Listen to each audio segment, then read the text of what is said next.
What's your story? Oh, okay. This is why I always have dog hair on me. Can't see, bud. Hey guys, welcome back to my channel. If you're new here, my name is Kristen. I'm a book addict. I love reading books and sharing books and buying books to fill my bookshelves. And I just want to welcome you into my world of books. And so today's video is going to be a wrap-up video for August. And since I did not do a July wrap-up, I'm going to include that in this video. I think the books that I read maybe total like 11 or 12, not my personal best, but at least I'm reading, so I figure, you know, winning at life.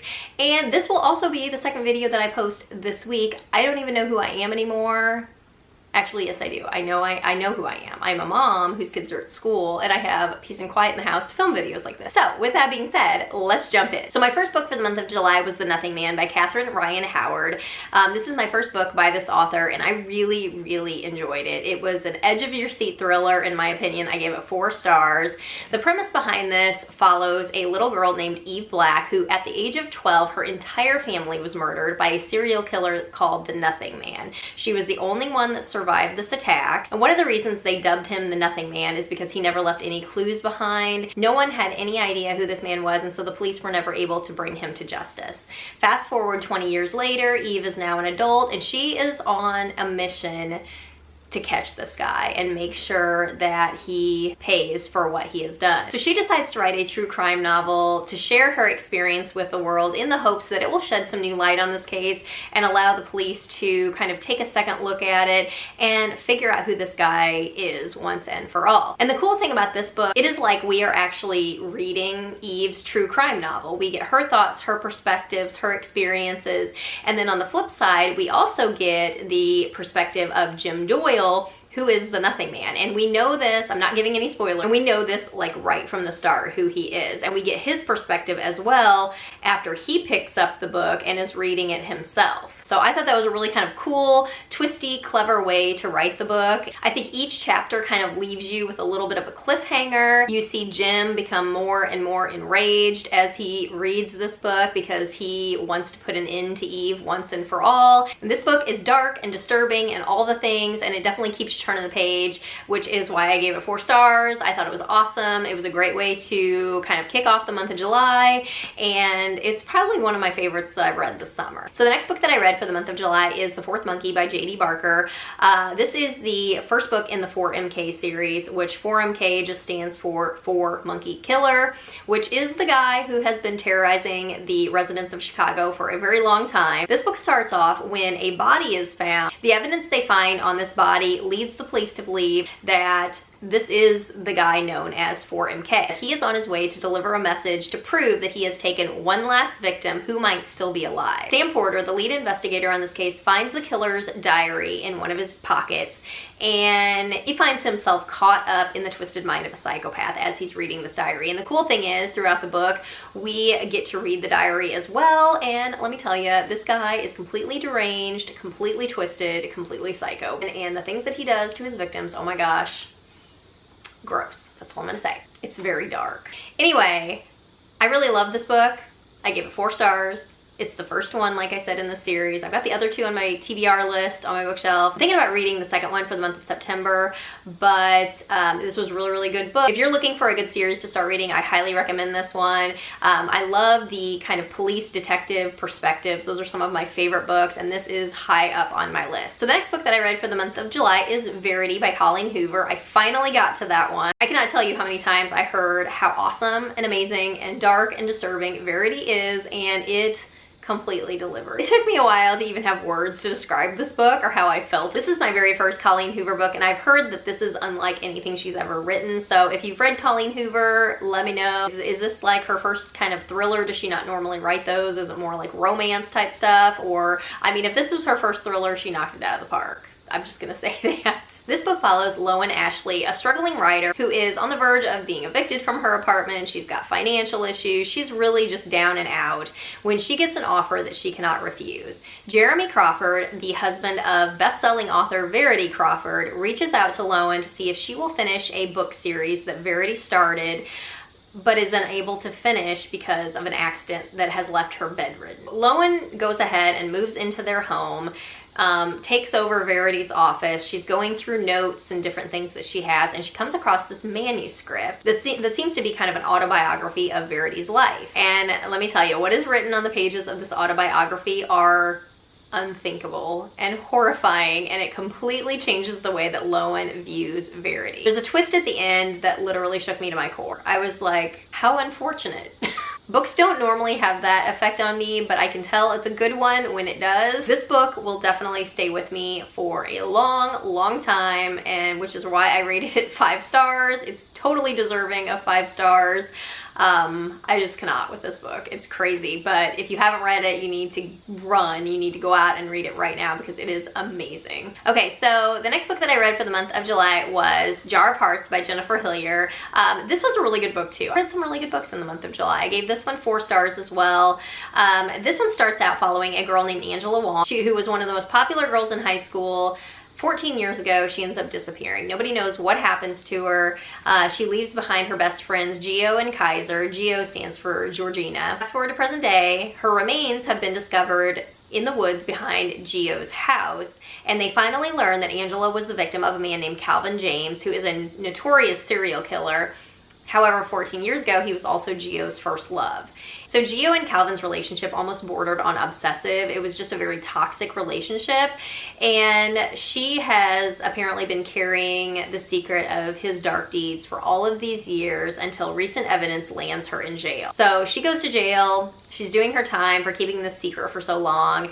And as she's about ready to be released, new bodies start piling up, and they are killed in exactly the same way that Angela was back 14 years ago. So it says, and soon Gio, Kaiser, and local law enforcement officials realize that what happened that fateful night is more complex and chilling than anyone could have ever imagined. And let me tell you, it was. This book has a lot of shocking twists, and the ending was a doozy. I love trying to figure stuff out through the book, you know, just to see if my theories are correct, but I also really love being surprised, and this one delivered 100%. Okay, so the last book that I read for the month of July is Behind Her Eyes by Sarah Pinborough, and I'm already laughing because you guys, this book, I have already decided that all of Sarah Pinborough's books are going to go on a WTF shelf because what the actual fuck. You know the meme where the little girl has like the WTF look on her face? She's kind of like, that is how I end up feeling after, I've only read 2, this is only my 2nd book, so I guess I can't, I don't know, maybe I can't group them all in there together, but the first one was Insomnia, the second one's Behind Her Eyes, and they both left me feeling like.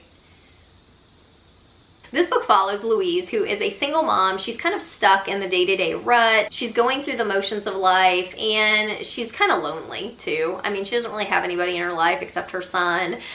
She's just kind of lonely. And then on a rare night out, she meets up with this guy at the bar. They share some drinks, share some laughs, and then they end up kissing at the end of the night. But then he rushes off, like he has to go all of a sudden. So he leaves. I mean, she's kind of like, what the hell? But she's still on cloud 9 because she finally connected with somebody. And so she goes on about her business. She goes into work the next day, and come to find out, the guy that she kissed is now her new boss, who is getting a tour of the office with his beautiful wife in tow.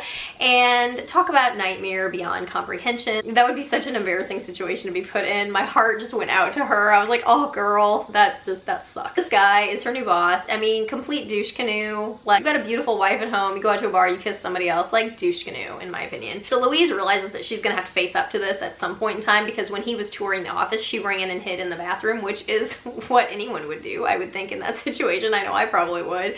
But she realizes she's gonna have to face up to it, so she reluctantly goes into his office, kind of tries to smooth things over. He's shocked as well. But they kind of decide to push it under the rug, not say anything more about it, and just go on about their biz. Until one day, Louise bumps into his wife, Adele, on the street, and they go for coffee, they talk, they actually become really fast friends. And David doesn't know any of this, however. He doesn't know that they've met. And Louise starts to realize that their marriage is not as perfect as it seems. Adele seems scared, David seems controlling, and she's drawn deeper and deeper into this kind of toxic, weird relationship that they have. And it says, as Louise is drawn into David and Adele's orbit, she uncovers more puzzling questions than answers. The only thing that is crystal clear is something in this marriage is very, very wrong, but Louise can't guess how wrong and how far a person might go to protect their marriage's secrets. Without giving anything away, it's just stuff in her books. It's just so out there. I gave it 3 stars. I gave Insomnia 3 stars too. I mean, I was intrigued to see like where the story was going, but ending, I just I didn't like it at all. And I thought it was too weird, too out there, and just beyond my comprehension. So with that being said, that wraps up July's books, and we'll move on into August. So the first book that I read for the month of August was The Woman in the Window by A.J. Finn. I ended up giving this book 3 stars because I really had high hopes for it. I really wanted to like it. And although there were parts that gripped me throughout the book, I had a hard time getting into it. The premise behind this follows a woman named Anna Fox. Anna is a recluse in her New York City home. She has agoraphobia, which means she is terrified of going outside. So instead, she spends most of her time watching old movies, drinking wine, while mixing it with her pills and spying on her neighbors. Some new neighbors end up moving in across the street, a mom, a dad, and a teenage son. They seem like the perfect family. And then one night she's looking out her window and she sees something that she should not have seen, and now she cannot unsee. And as I've said before, that's what you get for not minding your own biz, Anna. So it says, but when Anna, gazing out her window one night, sees something she shouldn't, her world begins to crumble and its shocking secrets are laid bare. What is real? What is imagined? Who is in danger? Who is in control in this diabolically gripping thriller? No one and nothing is what it seems. Okay, so there was nothing truly mind-blowing about this book. I felt that it was very slow to get into. I mean, in my opinion, I know I've seen other reviews that said it was just gripping right from the start, but for me, it was very slow going. A lot of the stuff in the book could have been omitted. It could have been shortened a little bit. I kind of had part of it figured out pretty early on as far as what was going on in part of her life, but it just, I don't know. I was not very impressed with this book. I rated it 3 stars because, you know, I didn't think about DNFing it at any point. I knew I wanted to get through it and just see it through to the end, but it just left me feeling very meh at the end, I guess I want to say. I don't know. Like I said, I've seen reviews that have just raved and raved and raved about it. I feel bad not liking it, but it's just, you know, everybody has a different opinion, and I just could not get into this one. So the next book that I read for the month of August was Reckless Girls by Rachel Hawkins. So I love the premise behind this book. This was a fun book to read. I love the mysterious island, tropical vibes, traveling couples. I thought that was really cool. The only thing that I have to say about this is it was a little slow going for me throughout the whole book, up until the very, I'd say maybe last 50-60 pages. This just follows these 6 people who go to this Moreau Island in search of just a good time. They want to travel. They want to go to this deserted island that has a bunch of rumors swirling around about shipwrecks, cannibalism, murder, all this stuff. And they find that they're even more isolated than what they originally thought. I mean, some of them are harboring secrets. I did like the characters, so I thought the characters were relatable. I love the name of the main character, Lux. I thought that was a super cool name. Obviously, the cover is absolutely gorgeous. I love that. I just felt like it was just a little, like I said, kind of slow going, and the ending was kind of like, eh. Even though there was nothing extremely mind-blowing about it, I still thought it was a fun read, and so I gave it 3 stars. Next book that I read for the month of August was The Guest List by Lucy Foley. I'm so glad that I finally got to this one. This is one that's been kind of on my radar for a long time, and this was a really super fun read for me. I love books that have several different perspectives. I think it's kind of cool that you can get their thoughts and insights from each different character throughout the book. This would have been the perfect cozy fall mystery to read because it's set on a remote island off the coast of Ireland. This family is getting together for this wedding. You've got all these different perspectives. You've got the bride, you've got the wedding planner, you've got the +1, you've got the best man, you got the bridesmaid, you got the body. It's just fun to see how all of these characters tied together, what their secrets were, different things about their past. This family's coming together, as I said, for this wedding. There's a storm coming, of course, because isolated mysteries always have to have a storm in the mix. And the ending was not what I expected it to be. It was good. It was a good ending. It was a good twist at the end, but it was just not what I was expecting. And you know, yeah, you get dysfunctional family and friends, a remote island, and murder. You can't get much better than that. Okay, you guys, this next book was one of my favorites for the month of August. I have been waiting for this book for a while now, and it finally came out in August. It is Stay Awake by Megan Golden, and I gave this one 4 stars. This one, you guys, was a wild ride. Let me just read you the excerpt here. It says, a murder she doesn't remember committing, a killer she doesn't remember meeting. Megan Golden's Stay Awake is an electrifying novel that proves memory can be deadly. This was so good. So Liv Reese is the main character of this book, and she is just trying to piece together where she is, who she is, how she got where she is. And so it says, she wakes up in the back of the cab with no idea where she is or how she got there. When she's dropped off at the door of her brownstone, a stranger answers, a stranger who claims to live in her apartment. She reaches for her phone to call for help, only to discover it's missing. In its place is a blood-stained knife. Her hands are covered in scribbled messages like graffiti on her skin. Stay awake. And so the last thing she remembers is being at work and answering the phone. And after that, it's pretty much a total blank for her. So she's just trying to piece everything together. It says, what did she do last night? Why doesn't she remember anything from the past 2 years? Liv finds herself on the run for a crime she doesn't remember committing, but there's someone who does know exactly what she did, and they'll do anything to make her forget permanently. A complex thriller that unfolds at a breakneck speed. Stay awake will keep you up all night. And it truly will. This book is just a roller coaster of twists and turns. I feel like the characters are really, really well developed, because I felt so much empathy and compassion for Liv, because how terrifying of a situation would that be to not remember anything from the past 2 years? Like, I can't even imagine that. Normally it takes a lot for me to kind of immerse myself with the characters, but this one really got me in the feel. And the cool thing about this book is that you flip back and forth between two different timelines, the present day and 2 years earlier, and then you also get two different perspectives. There's one being Liv's perspective, and also the detective working on this murder case, which is Darcy Halliday. Book completely delivered. I loved it so much. Totally deserving of 4 stars, maybe even 5 stars. I don't know. I don't know if I'd ever reread the book. That's why I'm not giving it 5 stars. That's kind of how I base my ratings on, but totally deserving of 4 stars, if not 5. So I highly recommend this book if you haven't read it yet. Okay, so the next book that I read for the month of August is No Exit by Taylor Adams. This story follows a college student named Darcy Thorne, who is on her way home to Utah to see her dying mother. She's driving through Colorado. She gets caught up in this blizzard, and she's forced to pull over at this rest stop because the roads are impassable. Like, there's no getting through these roads. So she has to stop, and here comes my dog. I love you so much.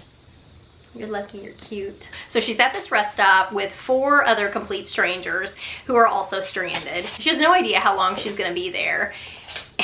And so she goes outside, she tries to get some cell phone reception, and as she's passing by one of the vans from the people inside, she thinks that she sees a child in a dog kennel in the back of this van. And so she like goes through all the emotions at this point, like, did I really see that? Maybe I'm just imagining things. You know, she goes back inside for a while and realizes that she has to take another look because she has to be sure. So she goes back outside again. Sure enough, she finds this child in the back of this van in a dog kennel. And so she is immediately thrown into this situation where she has to figure out who this van belongs to out of the 4 strangers that are inside this rest stop, and also figure out what to do with this child and how to save her. It says, trapped in an increasingly dangerous situation with a child's life and her own on the line, Darby must find a way to break the girl out of the van and escape, but who can she trust? It's full of terrifying twists and hairpin turns. No Exit will have you on the edge of your seat and leave you breathless, and it sure does. This book is full of twists and turns, and if I'm being honest, like, the beginning started off a little bit slow for me. Once I got hit with a couple surprising twists, I was hooked. Just the premise behind it, the thought of being stuck at a rest stop in the middle of a snowstorm with a psychopath is pretty terrifying.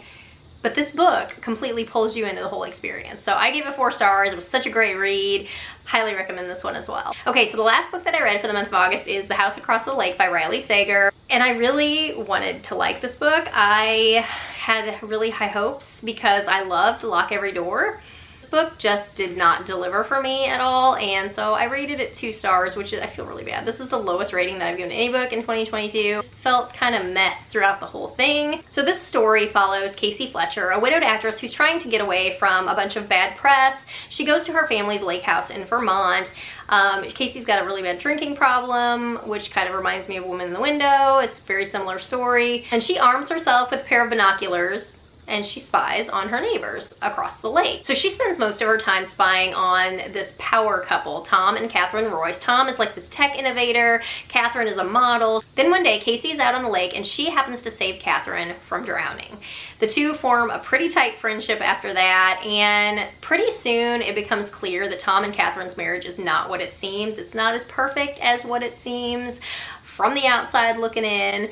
And then one day Catherine disappears and Casey is sure that Tom has got something to do with it. And it says, what she doesn't realize is that there's more to the story than meets the eye and that shocking secrets can lurk between the most placid of surfaces. So with that being said, as I mentioned before, I really did want to like this book, and I'll tell you one of my main problems. I am an audiobook person. Like, I love to multitask. I like to do stuff around the house while I'm listening to a book. I get a lot of books done that way by listening to the audiobook. So I jumped at the chance to get this one.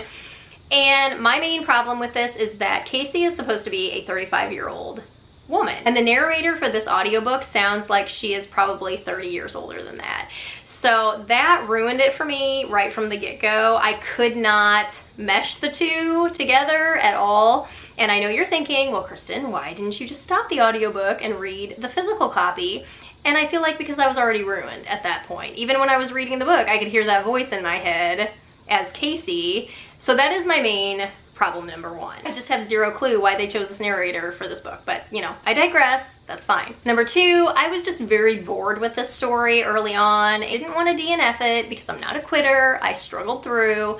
The plot was just very meh for me. And then you get to a twisty part and it was just very outlandish and not real to me, and I just didn't like it. And that's just my story and I'm sticking to it. So I gave it 2 stars. Hopefully the next Riley Sager book I read is going to restore my faith in humanity and make me forget all about this hot mess of a book that I finished the month of August with. So that is a wrap, guys, on my July and August books. I hope you enjoyed this video, guys. If you did, please give it a thumbs up and subscribe. And if you have read any of these bad boys, please let me know. I would love to hear all of your thoughts, ideas, perspectives, all the things. And yeah, I will see you guys in the next video. Bye.